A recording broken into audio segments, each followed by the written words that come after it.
Our series, A More Perfect Union, aims to show that what unites us as Americans is far stronger than what divides us. This morning, we'll introduce you to a professor at Texas A&M University.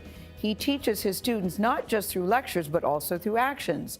Omar Villafranca is at the university in College Station, Texas, with how kindness can be a very powerful tool in the classroom. Omar, good morning. Good morning. Henry Musoma is a business professor here at Texas A&M, and if you look up above me, you can see that's him hanging right there on the leadership banner.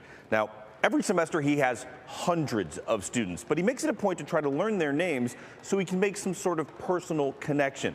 And now those students are showing the teacher what they've learned. Guess what happened? It's hard for students to fall asleep in Dr. Henry Musoma's class. Everybody stand up. He's always doing something extra. Extra engaged, extra supportive to the people he cares about most, his students. I'm reminded of a friend of mine who said he's not an educator, he's an edutainer. But it's not just in his teaching that Dr. Musoma has shown he's more than willing to do something extra. When Ashton Robinson told Dr. Musoma she couldn't come to class because she didn't have a babysitter, the answer was simple. Bring him to class. A little fussiness didn't keep the professor from finishing his lesson.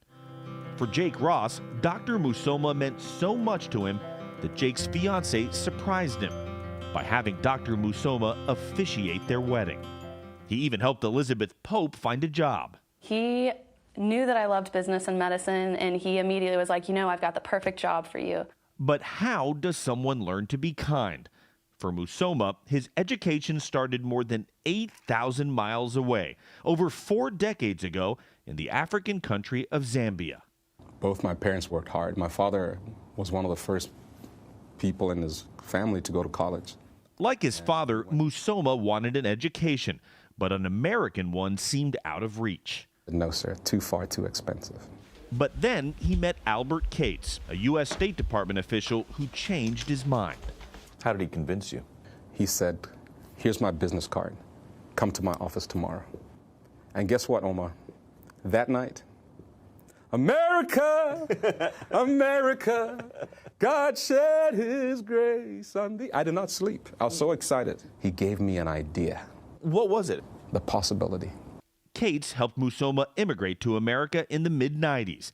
After finishing community college, he earned a scholarship at Texas A&M, graduated, and started teaching.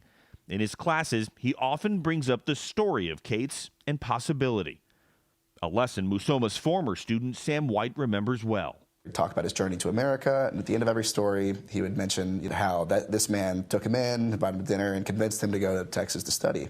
So when it came time to pay back Dr. Musoma for all his kindness, Sam knew what to do. I mean, a Starbucks card didn't feel right to me, right? So I was thinking, what could I do for him that would be awesome? He scoured social media sites and government records. For 2 years, he searched and nearly gave up. Finally, a breakthrough with the help of Ancestry.com. He received an email from Cates and helped Musoma reconnect with the past. I ran to the business school that morning with this email I'd printed out, and I was trying to play it cool, but of course I'm freaking out. You're a wreck at this point. Yeah, it's like, read this right now, just like throwing it at him. What was his reaction? It was complete silence. So I wasn't totally prepared for that, because he's one of the most talkative people I've ever met, and he's always got something to say. So I handed him the email, and he read through it, and then he put it in his pocket and said, thank you. He gave me a hug. Decades after their first meeting, Dr. Musoma and Albert Cates were reunited. A life of kindness that has come full circle. When my son, Joshua, who's about to be 7, sees me in front of my students, and then when they leave, he looks at me and he wants to put on a little tie when I walk with him, and he says, Daddy, I love that you're kind. And when I'm gone, if that's what my son says of me, I'll rest in peace.